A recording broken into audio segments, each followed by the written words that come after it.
how to be happy anymore. That's all I knew was mommy and wifey. I was so eager to get back to my business. One part that I felt like was part of my identity, but I couldn't get back there. So all I knew was mommy and wifey, mommy and wifey. Like, how can I be anything else? And then by me going through that mental depression, the depression and anxiety, I actually was isolating myself. So not just because of the pandemic. Of course, I want to stay safe because of the pandemic, but I didn't even want to be around anybody. So now I'm not even socializing with my friends. So I was truly just mom and wife. That was it. And I did not want to be there. Like, I knew who I wanted to be, but I didn't have the mental or physical energy, the capacity to do anything else because I was just drowning. You're listening to the First Class Life Show, hosted by Lindsay Vertner, a holistic personal development show for high-achieving leaders who desire to maximize their impact while creating a life full of purpose, fulfillment, and happiness. So grab a drink, grab your notebook, and let's get started.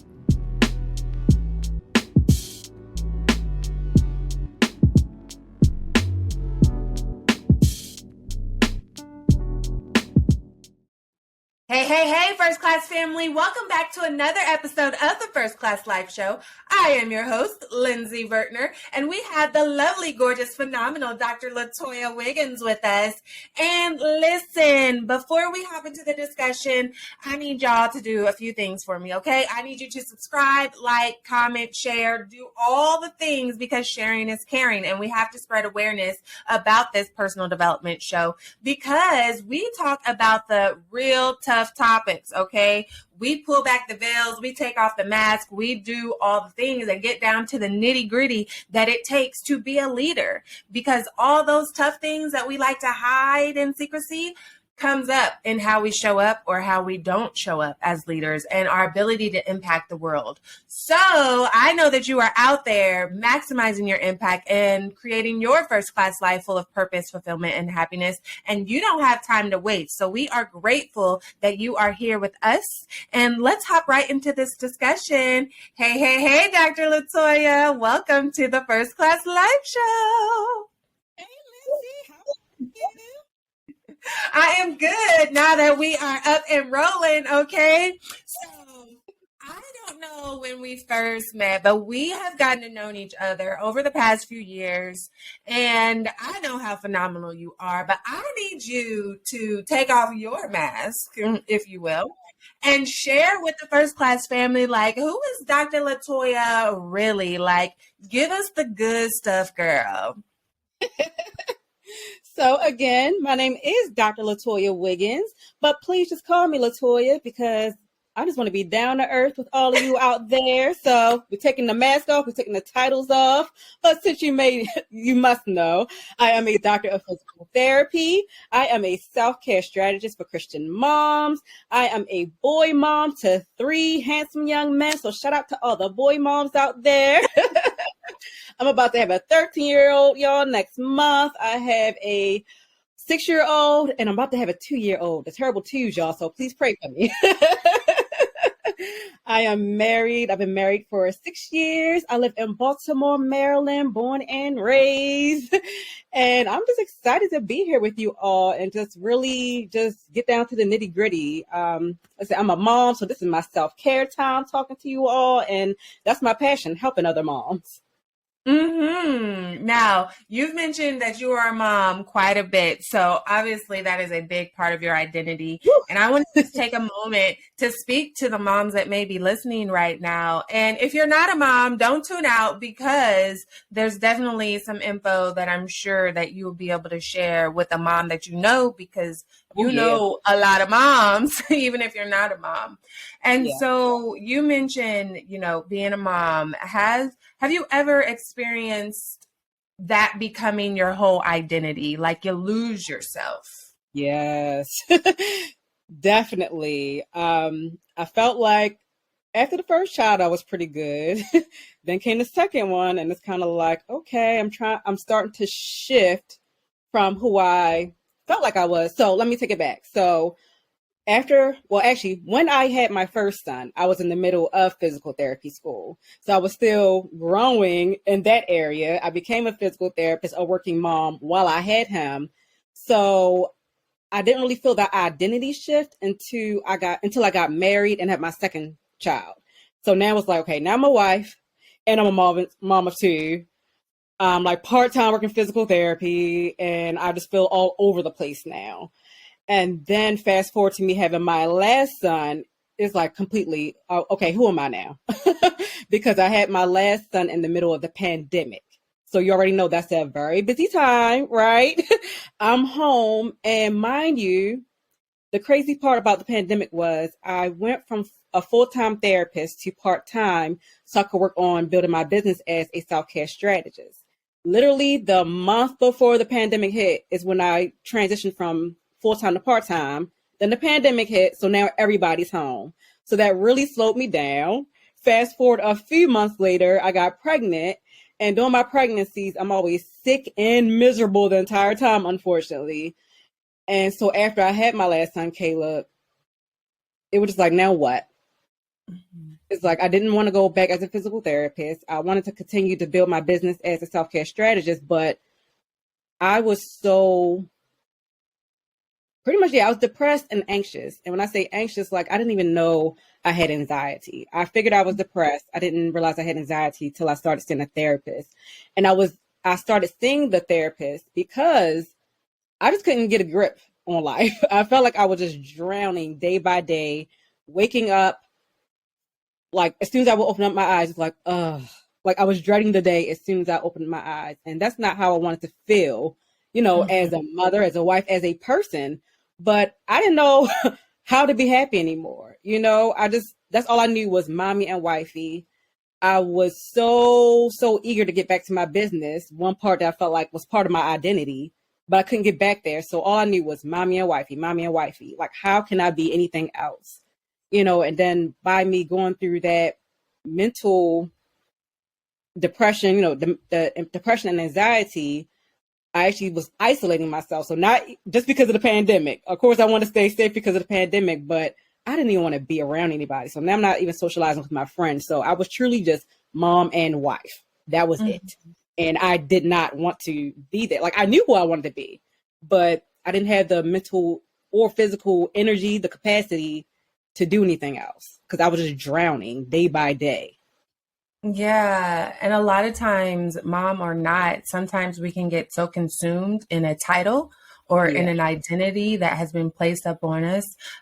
So maybe for some it's sister or brother, or maybe for other people it's supervisor at work. We can get so consumed in that identity and that role and that title that we do put our own selves, like the actual us that we wake up with, that we were born with and will die with, on the back burner. We can put those needs behind the needs of everyone else. And so if for some reason that title, that role, that position were taken away, then you have this whole nervous mental breakdown because it's like, oh no, what do I do with that? Without that, I've been so consumed in it for so long that I don't even know how to function without it. So what would you say to the person that's listening right now that may be feeling like, well, before I ask that, first, let me say, what were the signs where you truly recognize like, wait, I am consumed in this so much that I'm losing myself? The main thing, I was walking around always just grumpy, irritated. I just felt like a ticking time bomb just waiting to explode. As soon as I wake up, I'm mommy. Sometimes I'm being awakened to the sound of crying. And then I was breastfeeding, so it was like, I'm just mom all day long. Number one, when he was a newborn and I was nursing. And then you're walking around cleaning up after everybody. It just seemed like everything just revolved around me. And then I did have to acknowledge when someone was trying to help me, I had to do things my way.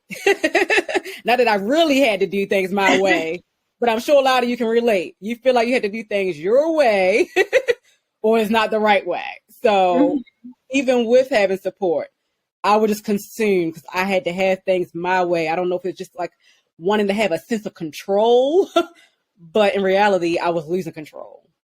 So I had to really recognize, like, I'm waking up already irritated, sad, wanting to cry. Sometimes I would cry. And it was like, I just want to do something else besides just be a mom. Like, I want to get back to doing something I enjoy doing. And like the only time I was really leaving the house, which is to go to the gym, which was part of my self-care. But it was like, what else? And like you said, when I met you, that was before I had my last son. And I'm looking at people like you and everybody I was in my speaking programs with and my business programs and I'm like cheering y'all on. And it's like, I want to do that too, And it's like, I don't want to keep waiting, So sometimes I did have to recognize, maybe this is the season for me to wait. And when I say a season, not one of those long seasons. Okay, I'm gonna just have to wait till he's 5 or off school. No, because I still need that part of me right now.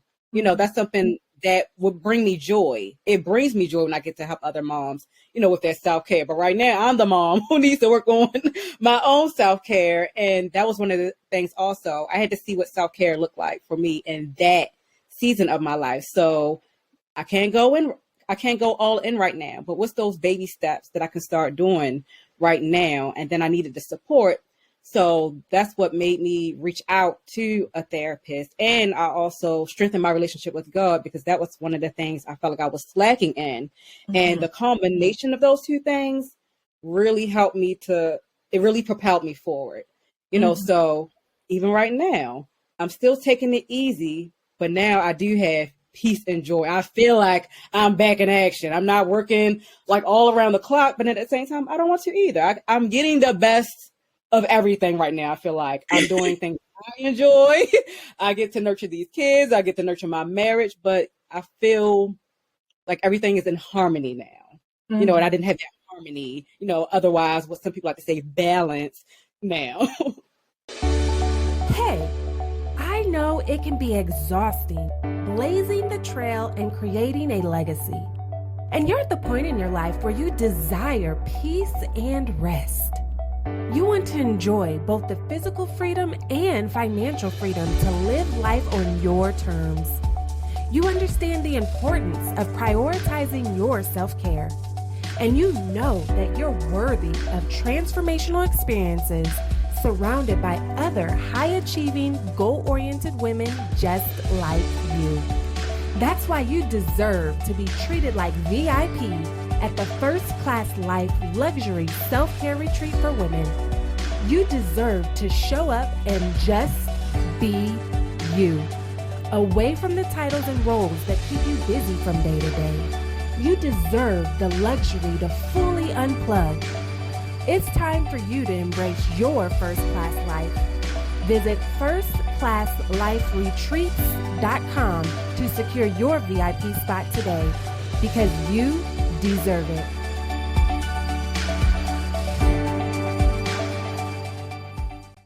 Yes, and what I heard in all of that is progress over perfection, because oftentimes as leaders, we want the whole roadmap, like, okay, it needs to be perfect. That way I can really serve the people that I'm serving. Otherwise, if it's not perfect, I can't put it out. And it makes us stop in our actions and not do anything because it has to be perfect. It has to be just right.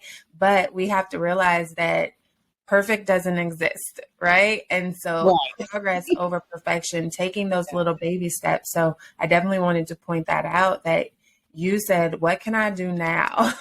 It doesn't have to look like this is the ultimate end goal, but I understand that I can't do that right now. And I'm sure the thought of trying to do it all was probably overwhelming, which would have only increased the amount of stress and overwhelm you were already feeling.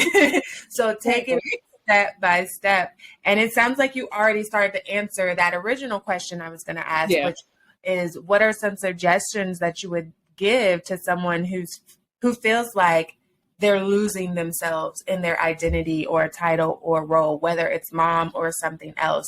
You mentioned therapy. You mentioned, deepening your relationship with the Lord. So talk to us about that. Yeah, so I would tell somebody who feels lost, stuck in a dark place, whatever you want to call it, just not being where you want to be, who you want to be.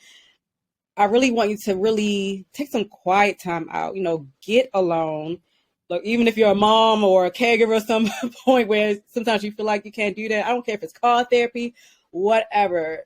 Take some time out to really assess yourself. Really, you can journal if you need to. A lot of times it's good to put things out on paper. What do I want my life to look like? And what can, like I said, what are the small steps I can start taking right now? Like you said, a lot of times we do have an end goal, but you can't always get to your end goal right away. A lot of times, if you think about it, sometimes the hole that you felt like you're in, it didn't just happen overnight. So you getting to where you want to be in life is not going to happen overnight. So just really reflect on, what do you want your life to look like? Your ideal life. What would truly bring you some peace and joy in this season of your life? Like I said, this season, because every season is going to look different. And a lot of times you don't know what it's going to look like when you get there. But what are those small things you can start doing now? Because we don't want to keep waiting till later. Waiting till later, you're going to get there. And then guess what? Something else is going to happen that's going to make you want to stay stuck. So what are those small steps that you can start taking now? And how can you get there? So maybe you need to see a therapist. Maybe it's a health goal, like a fitness goal. Maybe you need to see a personal trainer or a fitness coach, maybe a business coach, a speaking coach. There's so many different resources, so many different support people out there who can help us. So I would say, don't do it alone. Take that time to reflect yourself and then get the support that you need, whether it's, like I said, an expert in whatever area it is that you want to work on. And lean into his community. I really stress that to you. Lean into community, whatever it is, whether you're surrounding yourself with other speakers like a Lindsay Vertner, or I mentioned I strengthened my relationship with God, surrounding myself with other Christian women who are either deep in their faith or could help me in different ways that, I was learning how to study the Bible in a way that I could understand it. Surrounding yourself with like-minded, like-hearted people, that really will help you, stay accountable, get the support that you need. Not have those people like, she over there working on XYZ, but I don't really care. No, you want those people in your corner who are going to give you that nice, loving kick in the butt when you need it. Yes. Now, we've mentioned therapy quite a few times already. Yeah. Tell us what that journey was like, because I know specifically in the Black community, you keep your business in your house. You don't go blabbing to nobody. Every now and then it was okay to blab to the pastor, but right. Nobody else. Your business is your business, right? Right. And so I'm happy that therapy has improved over the years, but it's still not where it needs to be. And I know in other communities as well, they have their stigmas around therapy as well, but the Black community specifically, it was the biggest stigma. And so for you, what were your thoughts upon therapy prior to you actually going through your depression and actually seeking out a therapist? Like, were you always okay with it, or were you like, Tell us about your journey. Yeah, I think growing up, I was, I don't want to say I was raised, but I guess just, being in the Black community, I'm predominantly around Black people. Like you said, it was like, we don't do that type of stuff. But as I got older, and I think especially by me being a healthcare professional, the therapy piece was a little bit easier. I would always recommend therapy, whether I was working with a patient and they're telling me something and it's like, sounds like, you might need to see a therapist. Have you ever considered that? Are you saying that? Friends, I would be quick to recommend a therapist, but I'm not going to lie, for me to get my own butt in therapy, because I don't want to tell you all my business, like you said, or feel like you're over there judging me. That was actually hard. So I actually started seeing the therapist, I want to say maybe in 2018 or 2019, for other reasons. Kind of similar reasons, but I didn't feel like I was in a dark place like I was this time. Like this time, it was like, oh yeah, I really need to be in here. But and it was okay, but it was nothing. It was like, I just feel like I'm just talking to her. I don't really need to be here, but I'm here. But this time, when I really felt like I am drowning and I don't know how to reach the surface, I had to like really convince myself to go. So the first time I went after I had my third son, I went and it's like, I already don't want to be here. And it was virtually. But anyway, it was like, I already didn't want to do it. And then the therapist's schedule was inconsistent. And then she canceled on me one time and it was like, yeah, I didn't want to do this anyway, so I stopped going. And I'm even thinking like, yeah, I became the self-care strategist after I had my second son. I know what to do. I just got to push myself more. But one of the things I didn't do, which I coached my moms on, was you need that support and accountability, right? And that's where I was, I needed my own kick in the butt. So I want to say 2 or 3 more months later, it was like, okay, you really need to see somebody, LaToya. So instead of trying to keep seeing the same person, I did try somebody else. And that's one of the things I want to tell people too, if you do something like therapy, and even with anything really, I don't care if it's your pastor or physician, you always go to another person, if you're not feeling the first one, whether it's their opinion or whatever, it's trial and error. You don't have to stay stuck with that person. So I did try another therapist and we did have a good relationship. So I stuck it out with her for several months until, I felt like I was in a good place. And she didn't actually officially discharge me because she ended up having her own personal issues, but I stuck it out this time and I felt comfortable. So it was really one of those things I realized, like, you just have to get more comfortable with the person. I feel like now that I've done it, it's really not that bad because I was always thinking like they might judge me, but it's really a place where it's like, no, they're just really trying to help you. They're not going to say, oh, LaToya, you shouldn't do that. It's more so just like, yeah, you're going to do X, Y, Z. So how are we going to do it? Or you were talking like this, you were feeling like this. This is what I want you to try, and so any Black person or anybody else out there who has any stigmas about therapy, you feel uncomfortable, just try it out. And like I said, if you're not feeling the first therapist, try another one. One thing I really like, they have something called Therapy for Black Girls. And I went on there and that's where I kind of searched, you can see the profile, you send different things about the person before you even reach out for a consult. Another resource I would say is I've used BetterHelp, and that's where I was doing the virtual therapy initially. And with that one, it's very easy to do trial and error. It's like you see this therapist, you're not feeling them, you can easily switch over. So it's so easy to test the therapist out these days. Yes. Are you loving the First Class Life Show? Then join our private Patreon community.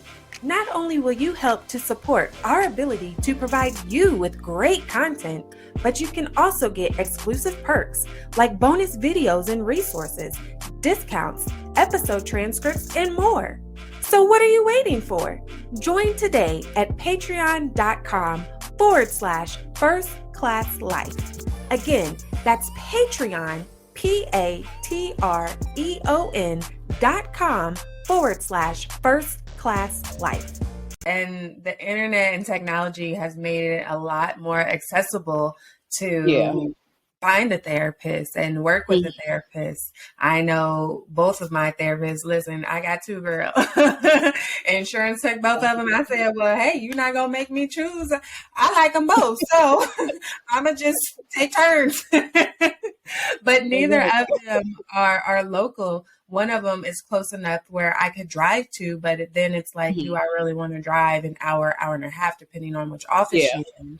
The other one, if I don't feel like driving, then I can have the virtual option. And so I think it's very important to point out, like you mentioned, you weren't feeling the first one. So you had stopped going, but you were willing to try it again, which is very important because therapy is not a one size fits all. Like you might not mesh with your initial therapist, and that's okay. But I think where we have to make sure we point out that fine line between, is it you resisting? Are they being an effective, great therapist because they're pushing you and getting you out of your comfort zone? Or do you truly not mesh? And so do you have any tips on how to discern the difference? Because sometimes it's just not a right fit. And then other times it's just our resistance to therapy. And it's like, oh, you push me out of my comfort zone, so I don't like you. I'm going to quit seeing you. And that's the excuse that we use to not show up, especially if we didn't want to show up in the first place. So do you have any tips on discerning whenever, all right, it's time to try someone else versus they're just pushing me and it's really my resistance that makes me want to quit? Yeah. I would say you just really have to take a look at yourself, have a chat with yourself, and really ask yourself, is it because they're telling you to do stuff that you don't want to do? Even outside of therapy, you could have, like your doctor, like if you go there and they're telling you have to lose weight and cut down on this and that, and you leave mad because they told you something that you don't like. That would be resistance, right? So it's the same thing with therapy. Are they telling you something and you just feel like, oh, they're judging you, or, like just ask yourself that, or, and there's different things too. Maybe it could be their mannerism. Some people, like, I've heard, some of my friends like, oh, I didn't like this therapist because, sometimes you get one that's like more bubbly and, they're bubbly, but they're professional. But then you have some that just, just, I don't know, brick wall, just like, oh, liven up some, so sometimes it could be personality. I would say it could even be certain techniques. So you could possibly be resistant to some techniques because, so for example, by me getting deeper into my spirituality, I know there's some therapists who have certain practices that I feel like go against my religion. So of course I would not want to, dibble and dabble with certain techniques or whatever. But other than that, it's like, and even with that piece, I will say you can even look up a, Christian therapist, or, like for me, I'm a Christian, but, whatever your religion is. So that's why I said profile them before, or, you can ask certain questions or let them know if it's certain techniques that you don't feel comfortable with. Even there's a technique called cognitive behavioral therapy. My therapist, this was something I was okay with, but she told me about it and like, oh, would you like to try that? So at least she's asking me, do I want to try this technique, after she's explained it and everything. Not like, this is what we're going to start doing, So I guess it's just really all about their approach also. And, like I said, if you feel like you're being forced to do something that you don't want to do.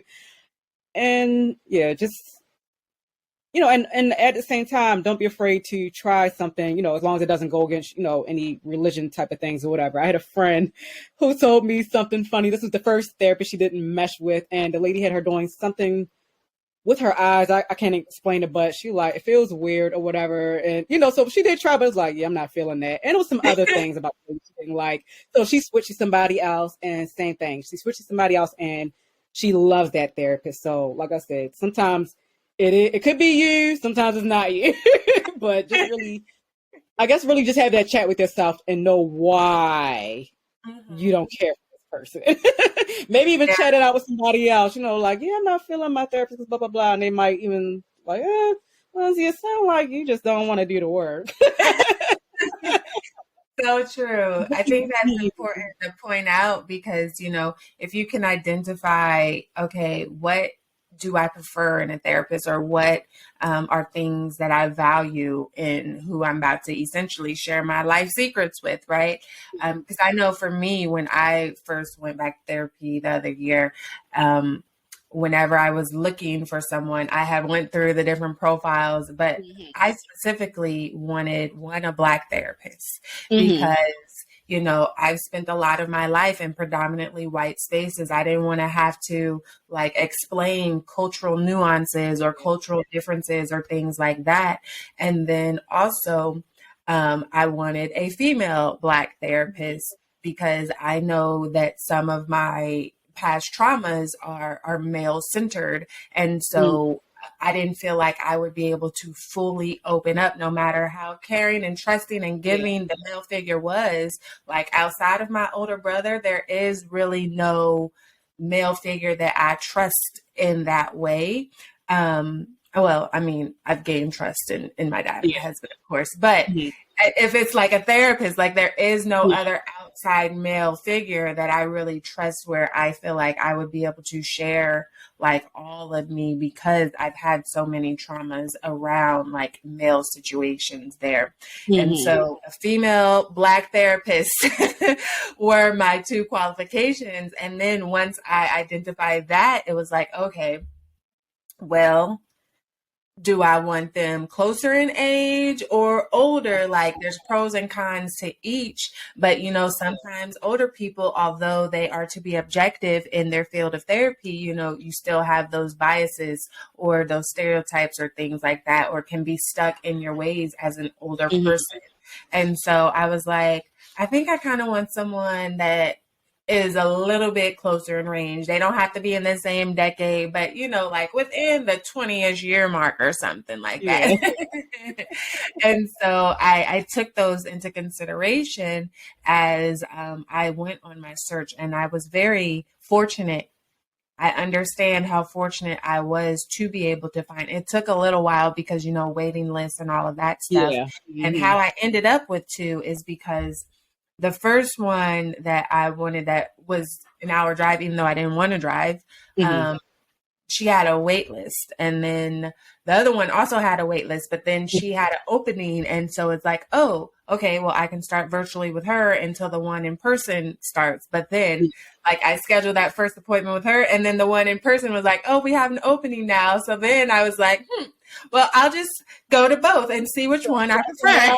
Which one do I think was better? And I ended up liking both of them. They helped me in different ways. And then I was like, okay, well, I'm going to keep seeing them until insurance makes me pick one or the other. They didn't make me pick.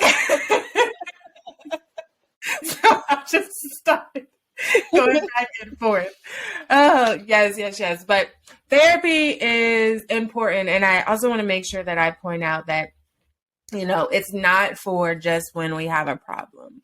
I think that was probably a big thing in the Black community specifically as well, is that, oh no, therapy is for crazy people. Therapy is for people that got issues. They got something wrong with them. And it's like, no, therapy can definitely be a preventative measure as well, because I see it all the time in working with high achieving leaders and working with moms. Like, you're going, and you think you're handling everything just fine until you're not. Right. And then you wind up clinically depressed or clinically diagnosed with anxiety or panic attacks or all of these things. And so for you specifically, tell us a little bit about that journey, as far as, did you feel like you were managing all the things, and then the next thing you know, you're like, wait a minute, I think I'm actually depressed. Like, what was that moment when you realized, like, where maybe you went from, I'm okay, bloop, I'm not okay, because it sneaks up on us. No, say, when I was doing therapy back in, whenever I said 2018, 2019, I would say it was more like that, what you just mentioned, as far as you feel like you're managing it all, but then it's just starting to feel like you said, everything just kind of piling up, and it's like, yeah, I'm not really managing it well. But the most recent time, that time when I said I felt like I was drowning, it was just gradual. I wouldn't say it was sudden. So, for example, it got worse after I had my last son, but it was already kind of piling up a little bit. You know, so like I said, we're in the middle of the pandemic. The pandemic itself didn't make me depressed. Initially, I was like, I enjoy being by myself and not having to socialize initially, right? But once I became pregnant, I felt like that already started the spiral down, because I felt sick and, like I said, miserable all the time. You know, like you're sick. You don't. People will usually have cravings. I'm like, I don't want to eat. I feel nauseous, but then I need to eat. You know, like all those different things. You got your aches and pains. You're trying to manage two children. One being, at that time, he was 3 and very hyper, still very hyper to this day. You know, so it's like I'm already struggling to, you know, going back to that identity piece. I feel like I'm struggling to be a mom. At that time, I was still working in my business, but I can just feel my energy just depleting, where it's like between the mental piece and just being, you know, regular pregnancy issues. Like, I am tired, wiped out, you know. But then I had my son, and it just seemed like it was stress, from day one while in the hospital. I'm having problems with breastfeeding. I had a C-section and I came home still having issues with that, healing. And like I said, we just that downward spiral from that. I feel like I was constantly going back and forth to the bathroom. I mean, not the bathroom, to the doctors. I was going back and forth to the doctors with the breastfeeding issues, with the C-section incision issues, and then, trying to get back to being me, but I felt like I never got back to being me. It just always felt like it was something to do. Looks like I got 3 kids now and all of them home. I don't even get a break, like, oh, you in school. No, you in school downstairs on the laptop, while we was in the pandemic. So I just felt like I was just constantly drowning and then trying to get back to doing my wifely and mommy duties. And yeah, it was like, when do I have time for myself? And then the funny, not hee hee ha ha funny, but like the thing about it was when I got that time to myself, it wasn't spent doing happy things. I was pretty much spending that time beating myself up, like I should be further along. I should be able to do this. This shouldn't be so hard. This person over here has 5 kids and, just naming everything, I guess comparison, and I'm struggling here. Like, why is it so hard? Some people enjoy being a stay-at-home mom. I'm not enjoying this, just constantly beating myself up. And then with that attitude issue, always walking around grumpy and irritated, frustrated. It's just like, oh my gosh, like, I don't want to be this way. And they don't deserve this. It's like you're exploding at those people you love the most. Like, this can't be life, so yeah, that was a struggle. And like I said, it was just gradual, this piece would happen. You feel like, oh, we're about to transition to another piece, but it was just like each transition was just like worse. Like, oh, the breastfeeding issues are better, but now just back to reality of just being a mom and wife stuck in the house all the time. Stressing myself up, trying to keep up with this house, trying to keep up with these kids, trying to make sure I'm pouring into them, making sure you're doing the quote unquote homeschooling thing. One kid is doing virtual learning, but then you're trying to do learning activities with the other child. It was just one thing after another, and pretty much just overwhelming myself unnecessarily. Looking for amazing products to help boost your first class lifestyle? Then head over to firstclasslifeshop.com, where you can treat yourself to personal development books and workbooks, lifestyle affirmation cards, adult coloring books, mugs, notebooks, hoodies, t-shirts, leggings, and more. All products were designed to help you master your mindset, walk in your purpose, and live your first class life because you deserve it. So treat yourself today at firstclasslifeshop.com. Again, that's firstclasslifeshop.com. So I noticed that you mentioned, well, such and such has 5 kids. It shouldn't be this hard. And I definitely heard comparison is the enemy of joy. And that's so true. And what we often don't realize is that sometimes when we're looking at these other people that seemingly have what we're striving for, they are feeling the same way, but nobody wants to share, which is why I love the show, because we are more alike than we are different. But because nobody wants to share for fear of rejection or for fear of judgment or for fear of, people looking at them differently, it's like, no, that only makes you more relatable. It makes you human. Like, that's life. And so it's important that we share these things and we talk about these things, because that's how we can heal. That's that community that you mentioned earlier. And so what would you say are like your top strategies for implementing self-care as far as, whenever you feel yourself just being consumed by all of the things? What are your top strategies specifically for those that are in a place where they feel like they don't have the time? Yeah. So the thing with self-care is a lot of times we don't have the time. We have to make the time. So I would say you have to be intentional. I would say that's like the real key thing. We have to be intentional about what we want and how to do it. So, okay, I'm stressed out. What can I do to relieve stress? So being intentional. Maybe I do have to be more intentional about waking up. I'm not saying I have to wake up a whole hour early, but maybe even just 10 minutes earlier before you start getting the kids together. Maybe being more intentional about going to bed on time. One thing when when my son was an infant, sometimes I would use my quote unquote self-care time, which wasn't even really self-care. I would like stay up late to watch TV, like, oh, I got some quiet time. But it actually will backfire because then I lost out on sleep. So you have to really be intentional about getting your self-care, but knowing exactly what it looks like for you. Is it actually helping you, or is it hurting you? So is this 5 minutes or 10 minutes earlier, or hiding in the closet if you need to just to get some quiet time? Be intentional about just creating that time. Like I said, we're not going to really always have the time, but we have to make the time. And so, yeah, I mentioned being intentional, and then the time piece.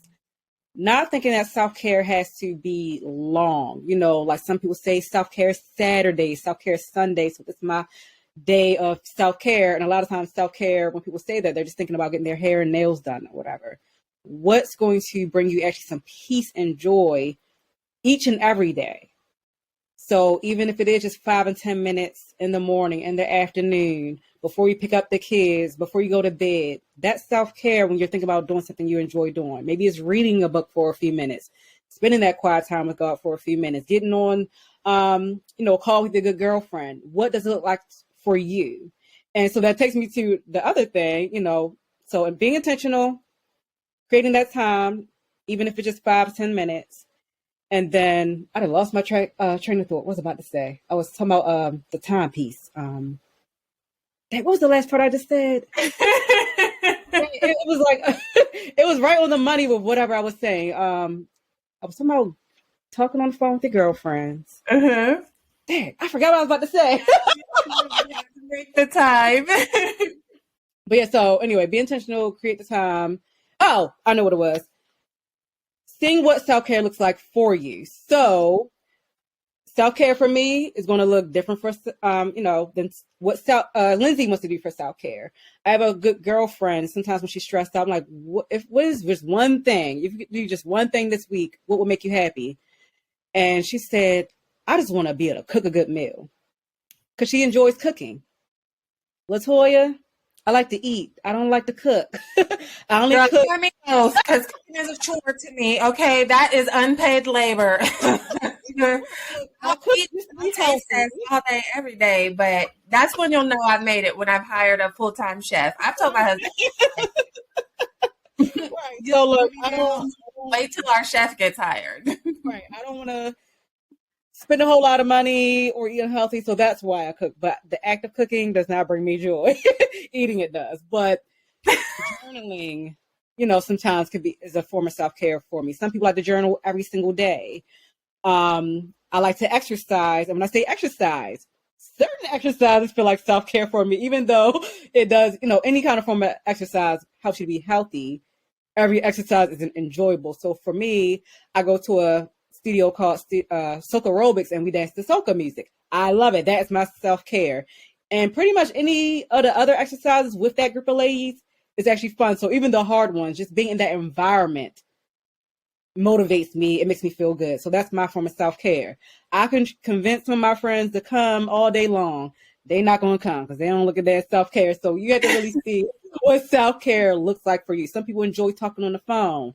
I don't. We can text all day. I don't want to talk on the phone though. So you have to really see what brings you joy, what brings you peace, what's going to help you distress during the day, throughout the day. You can work, whether you work at home or even in the building, taking that time out to actually have a lunch break, sit quietly, actually enjoy your food instead of stuffing it down your throat. We have to find these different acts to actually enjoy ourselves. And like I said, all of that is self-care. Anything that makes you feel good, brings you some peace and joy, some calmness, that is self-care. Makes your body feel good, makes your mind feel good, makes your heart feel good. That's self-care. So find out what that looks like for you. Yes. So important because like you mentioned, it is different for everyone. So you have to define what it looks like. And we have to prioritize it, be Yeah. intentional, make the time, because like I Yeah. always say, self-care is giving the world the best of you instead of what's left of Mhm. you. And self-care is not selfish. If you don't Yeah. prioritize self-care in your life, then you won't be around to serve all the Mhm. people that you're serving, whether that's your family, your friends, your clients, your community, whomever. And so we have to make sure that we are prioritizing that. So, Dr. LaToya, drop the doctor, keeping it Toya. Yeah. Oh, you talk a lot too, just Toya. So we get casual in here. So I think that this will be a great time to play a game that we call First Class Favorites. Are you down? I guess so. It's really easy. All you have to do is fill in the blank. I'm going to ask you what's your favorite this or that, and you fill in the blank. Okay. But you only have 10 seconds to answer. Okay. All right? So don't miss the buzzer. We're counting on you. So we'll start with something easy, kind of easy. What's your favorite emoji? You said you like texting. Emoji's the one where it's like the eyes are going in and the tongue is hanging out. I think I can picture it. It's like the carrots. Yeah. Got it. See, that wasn't hard, right? Easy peasy. What is your favorite cereal? Go. I don't really eat cereal, but when I do, I'll say Honey Nut Cheerios. Honey Nut Cheerios? Yeah. That sounded very judging of me, didn't it? I told you I don't even really eat it. Not the real extra sugary stuff that my kids eat. But see, that would have been my go-to. Something nice and sugary that probably has no nutritional value at all. Let's see. What is your favorite book? Make sure you mention the title and author. Go. Becoming by Michelle Obama. Ooh, okay. Any particular part that's your favorite out of that? Like your biggest takeaway? Here, so I can't really say now. Listen, there's been many sleeps since I've read the last pages, right? So I understand. What is your favorite quote? Go. My favorite quote, Michelle Obama, when they go low, we go high. Keeping it classy. What is your favorite place to travel specifically? Go. Anywhere out the country, honestly. If there's a beach and water that I can see, the fishies and stuff running, in the water. Gotta fix Jamaica. Jamaica. Got in just at the buzzer. Just at the buzzer. Okay. We'll let you have that one. What is your favorite snack or candy? Go. Hot Cheetos. Do you like to do like all the hot Cheeto recipes or the different versions of hot Cheetos? Like they're making like, have you seen the hot Cheeto chicken wings? Like fried chicken tenders? That before, but no, I don't think I would want to try that type of stuff. That's okay. Let me keep it simple. Classic, original. Got it. What is your favorite song, title, and artist? Go. Uh-oh. Beyonce, favorite artist. Look, cuff it.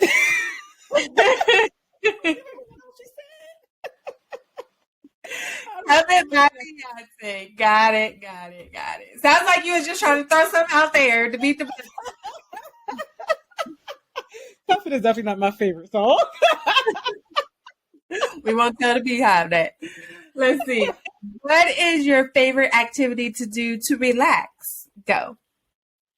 To relax, Netflixing it up, binge watching something. I've been watching Ginny and Georgia recently. Just play like authentic Netflixing or Netflixing chilling. I was gonna say to chill, but some people automatically think the other thing. But just Netflixing and chilling in my bed, relaxing. Got it. All right. The other two, you're not really watching anything. What is your favorite drink? Can't say water. Go. Sangria. Oh, do you have a favorite brand? Nope. Just sangria. Go to the Any restaurant. Y'all got sangria? Got it. Well, thank you for playing our first class favorite things list. And listen, first class family, make sure that you join our private Patreon community because you will have access to our first class favorite things. And that is our reading list, our song playlist, where we like to travel because we're cultured peoples, right? And because we prioritize self-care when we're creating our first class life, our favorite relaxing activities to do. So if you ever have a brain funk, you can just pull up the list and see, but you got to make sure you're a member of the private Patreon family, okay? And there's also lots of other bonus resources like bonus videos so where you can get some extra gems for our phenomenal guests and other resources as well. So click the button, join our Patreon, and let's get back into this discussions. Now, listen. If you are new to First Class Life, let me share with you that First Class Life is actually an acronym that stands for all of the different characteristics and skills that you want to embody into your lifestyle. Not something that you just do here and there. The more, the merrier, okay? It's about showing up authentically and boldly as who you are, flaws and all, okay? So if you want to find out what that acronym stands for, First Class Life, you can do one of two things. You can either go to the very first episode and I break down each of the key factors, or you can head to firstclasslifeshop.com where you can buy the book, First Class Life, 10 Key Factors to Create a Life Full of Purpose, Fulfillment, and Happiness. Meanwhile, we're going to ask the lovely LaToya, which key factor of First Class Life do you resonate with the most? Say self-care. What I've been talking about, right? I don't think we need to ask why. I think we got the gist of it. Why is self-care so important? Like, if you had 60 seconds to explain to the world why is self-care so important, what would you say? I feel like self-care really helps you to do everything else that will allow you to have that first class life. You know, self-care for me is all about nourishing yourself mentally, physically, emotionally, spiritually, socially, like even financially, anything that's going to help take care of you, that's self-care. So I feel like when you focus on self-care, taking care of yourself, you know, you start taking action to care for yourself in all those many different ways, then everything in first class life is just going to line up right, you know, line up well. You'll be intentional and other acronyms. Now tell us, how do you impact the world as a leader today? So I impact, look, going into self-care, I impact the world today by serving moms and helping them to prioritize their self-care. That's why I say I'm all about self-care. So really impacting moms, especially women of faith, to prioritize that self-care, being intentional about it, showing them how to nourish themselves mentally, physically, and spiritually, helping them to be nourished, renewed, and rejuvenated with biblical principles that bring peace instead of self-pity. I feel like that's the impact. That's my impact on the world. And when we're talking about that identity piece, that goes back to my God-given purpose. I'm serving not just as mom and wife, but I am helping other moms to take care of themselves so they can actually do what they were purposed to do, you know, be the mom and woman that God created them to be. So then they get to go out into the world serving their purpose because they are taking good care of themselves. And like you said, we're able to give the best of ourselves instead of that depleted version. So I really feel like that's my purpose. That is the impact that I'm making on the world. Yes. And you have something to share with the first class family, don't you? Oh, yes. So if you need support with being intentional about self-care, prioritizing self-care, you don't even know what self-care looks like for you, how to make time for it, like we were talking about, I need you to download my free gift to you, the Busy Christian Mom Self-Care Workbook.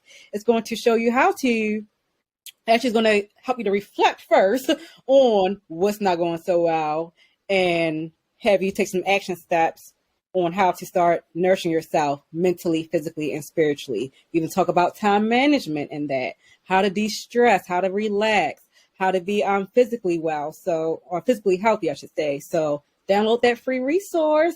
It is at bit.ly/Nourished Mom Workbook. Okay, Nourished Mom Workbook. Yes, and we will have that right over there in the show notes so you can click on it and make sure you get that, okay? Because she said free, complimentary, free 99, no charge, okay? So you don't have any excuses. Now, let us know where we can find you on these internet streets. You can find me at She is a Nourished Mom. See everything? She is a Nourished Mom. That's all of me on Facebook, Instagram, YouTube. I have my new podcast out. She is a Nourished Mom. So check me out on all of those platforms. Yes, thank you for sharing and dropping some gems with us here at the First Class Life Studios. And thank you, First Class family, for tuning in for yet again another episode of the First Class Life Show. Continue going out there, maximizing your impact and creating your first class life full of purpose, fulfillment, and happiness. Until next time, bye. Bye. Unfortunately, all good things must come to an end. But please be sure to subscribe to the First Class Life Show. And don't forget to rate, leave a review, and join our private community so that we can continue to provide you with great personal development conversations to help you maximize your impact while creating a life full of purpose, fulfillment, and happiness. You deserve it.